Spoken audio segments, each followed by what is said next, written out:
Bonjour à toutes et à tous. Aujourd'hui, vous allez écouter Nino et l'école des bois, épisode 2. Et puisque Nino profite d'une école en plein air, nous voulions te parler d'une autre école un peu spéciale. C'est l'école Freinet qui se trouve à Vence dans le sud de la France, entourée d'une forêt elle aussi. En écoutant le podcast La Buissonnière, tu suivras une classe de maternelle durant une année. Oui, pendant une année entière, je suis allée enregistrer les enfants de cette classe pour en faire un documentaire audio.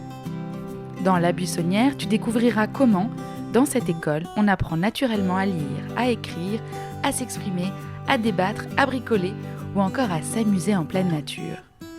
La Buissonnière, c'est un épisode par semaine à découvrir chaque mercredi sur ta plateforme d'écoute préférée. J'ai vraiment hâte d'avoir vos retours sur ce nouveau podcast. En attendant, allons rejoindre Nino et ses amis. Bonne écoute!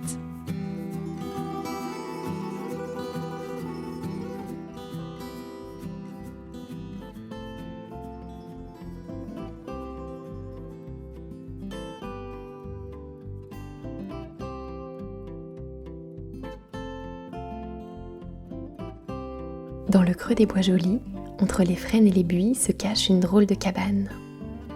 Dès les premiers rayons du soleil, on entend résonner entre ces murs de petits rires et des chansons. Un repère de lutins, un abri pour les brigands.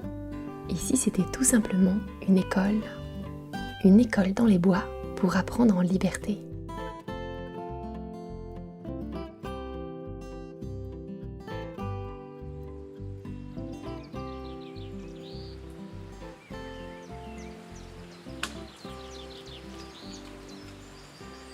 Nino regarde Sibylle et Merlin qui se tiennent devant lui et il tend l'oreille.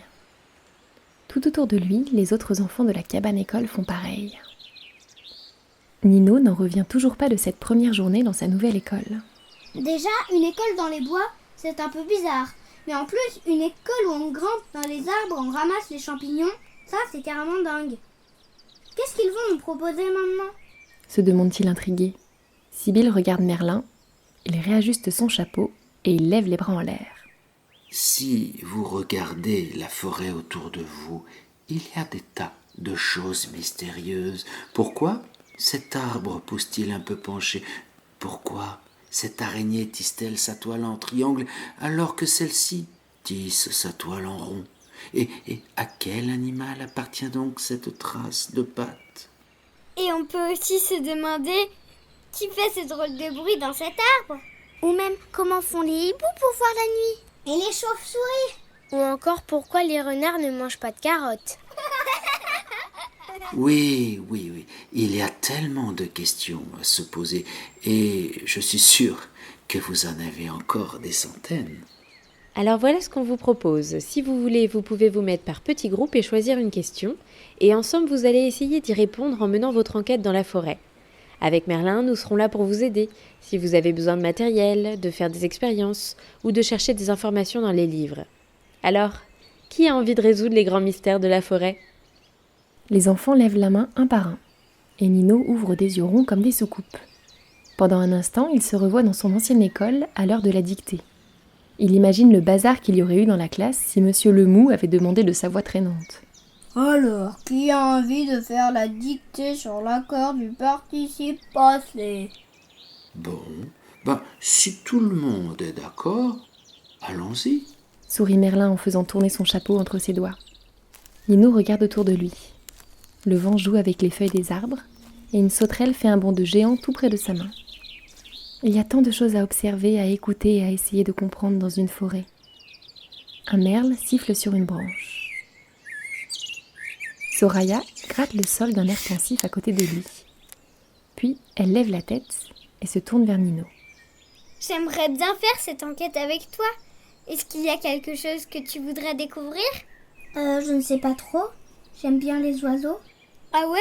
Moi, j'aime bien ramasser les plumes. Il y en a de toutes les couleurs. Et moi, j'adore grimper dans les arbres pour me rapprocher d'eux. S'écrie Juliette en s'approchant. Et moi j'aime les écouter, ils ont tous un chant différent. Fait remarquer Cali en souriant.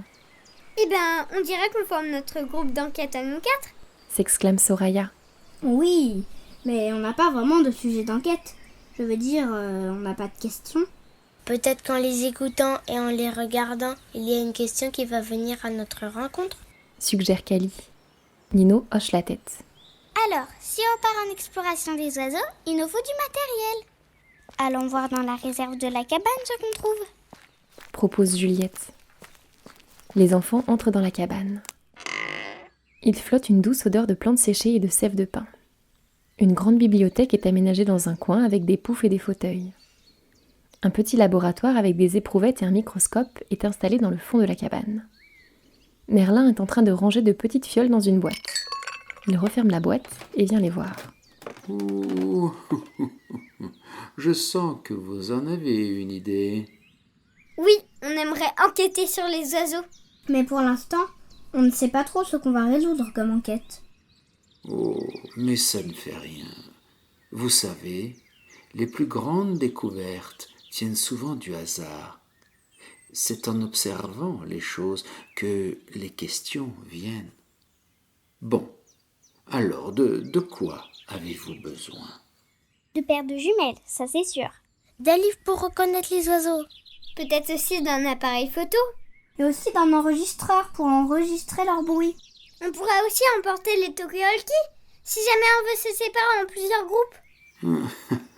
Dites donc, ça en fait des choses. Je vous conseille de faire une liste écrite comme ça, vous serez sûr de ne rien oublier. Ce sera plus facile. Nino, Juliette, Soraya et Cali s'assoient autour de la grande table et Cali prend un crayon et une feuille. Il écrit doucement en tirant la langue. Nino a envie de lui prendre la feuille et le crayon pour aller plus vite. Je le fais si tu veux. Non merci, j'ai besoin de m'entraîner. Lui répond Cali. Une fois la liste établie, Merlin accompagne les enfants dans la réserve pour les aider à trouver le matériel. Ils remplissent un grand sac avec 2 paires de jumelles, un micro pour enregistrer, un appareil photo et 2 talkie-walkie. Puis, les enfants font un petit tour dans la bibliothèque. Le guide des oiseaux, je prends. Fait Juliette en glissant un petit livre vert et jaune dans le sac. Précis d'ornithologie, c'est bien aussi. Et celui-ci, les oiseaux rares de nos campagnes. Oh oui, on pourra enquêter sur les oiseaux rares. Si ça se trouve, il y en a dans ces bois. Trop bonne idée! S'exclament les enfants en chœur. Oui, c'est intéressant de découvrir des espèces que l'on ne soupçonne pas.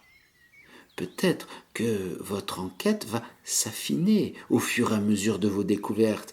Gardez les yeux ouverts. Sourit Merlin. Tous les 4 sortent de la cabane et longent la clairière. Les autres enfants se sont eux aussi mis en groupe. Certains regardent le sol avec des loupes, d'autres grimpent aux arbres ou font des dessins et des empreintes de plantes. Nino se tourne vers ses camarades. Bon, voilà ce que je vous propose. Déjà, on pourrait commencer par noter toutes les espèces d'oiseaux qu'on entend et qu'on voit. Oui, bonne idée! Nino et son groupe avancent en silence sur le chemin. Bientôt, un petit chant bondissant comme la cascade d'un ruisseau leur fait lever la tête. Là, regardez, c'est un rouge-gorge. Ou plutôt une rouge-gorge. Précise Soraya en feuilletant le guide d'ornithologie. Les plumes de son cou sont un peu plus claires que celles du mâle. Nino note rouge-gorge sur son petit carnet. Les enfants progressent dans les bois et le carnet se remplit à vue d'œil. Mésange bleu, queue rousse ou merle noir. Il y a vraiment des oiseaux de toutes les couleurs. Et qui font toutes sortes de bruits. Vous entendez? Il y en a un, on dirait un petit marteau-piqueur. Ah oui, ce doit être un pivert. Le pique-vert. Ah, j'ai trouvé la page. Écoutez ça. Le pique-vert creuse le bois des troncs d'arbres à l'aide de son bec pour se nourrir et construire son nid. Il donne jusqu'à 12 000 coups par jour. 12 000 coups par jour? Eh ben, il doit avoir bien mal à la tête le soir. Même pas. Il est écrit que sa boîte crânienne est protégée par un os qui rejoint le bec et qui fonctionne un peu comme un ressort. Tout à coup, Nino tend l'oreille. Derrière le bruit du pivert, il entend comme un autre chant. De petits cris très aigus qui se fondent dans la forêt. Chut, écoutez! Oh, ça ne ressemble à aucun chant qu'on a entendu jusqu'ici. Mais où se cache cet oiseau? Vite, enregistrons-le! Suggère Cali. Les enfants se taisent pour recueillir le précieux chant. Puis le soleil commence peu à peu à descendre derrière les arbres. C'est l'heure de retourner à la cabane école. Merlin et Sibylle les attendent. Nino est heureux de leur partager le carnet plein des noms d'oiseaux que son groupe a vus ou entendus, et aussi l'enregistrement du drôle de cri aigu. Sibylle l'écoute avec attention et hoche la tête. Ah, je crois que vous avez fait une belle découverte, parce que ce chant, c'est celui de la gélinotte des bois. C'est une oiselle très rare, et elle est difficile à voir. Regardez. Dit Sibylle en leur montrant la photo de la gélinotte dans le livre sur les oiseaux rares. Une oiselle de belle taille, avec un plumage tacheté gris et marron et un petit bec légèrement recourbé, se dresse au milieu de la page. On n'a pas encore trouvé de question, mais on a trouvé une gélinotte. Rit Juliette. Oui, et vous aurez tout le temps demain après-midi de continuer votre exploration. Les enfants quittent l'école et Nino prend le chemin du retour. Alors qu'il s'apprête à sortir du bois, le petit chant de la gélinotte résonne encore à son oreille. Il s'arrête. Mais elle est tout près. Elle doit être là, juste dans l'arbre au-dessus de ma tête. Tout doucement, il lève la tête et ses yeux parcourent le feuillage. Mais pas de trace de gélinotte. Le chant est bien là pourtant. Nino bouge le plus lentement possible pour faire le tour de l'arbre. Mais crac! Il marche sur une écorce. Un bruit de plumes, la branche bouge et l'oiseau s'envole. Nino a à peine le temps d'apercevoir son ombre. Tiens, c'est bizarre. Elle m'a paru bien plus petite que sur la photo, et je n'avais pas l'impression qu'elle était tachetée. Alors qu'il remonte le chemin en suivant des yeux le clocher du village, il repense à la drôle de journée qu'il vient de passer. Toutes les choses qu'il a vues et entendues aujourd'hui se bousculent dans sa tête. Mais une chose est sûre, il a hâte de retourner à l'école demain.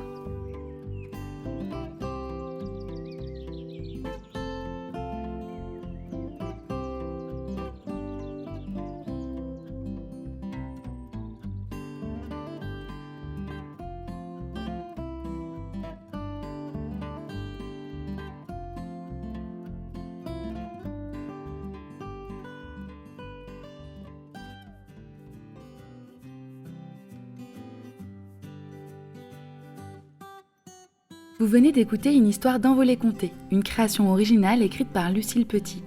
Pour nous soutenir, mettez-nous 5 étoiles sur Apple Podcast et retrouvez-nous sur Instagram à @envoléconté. À très vite!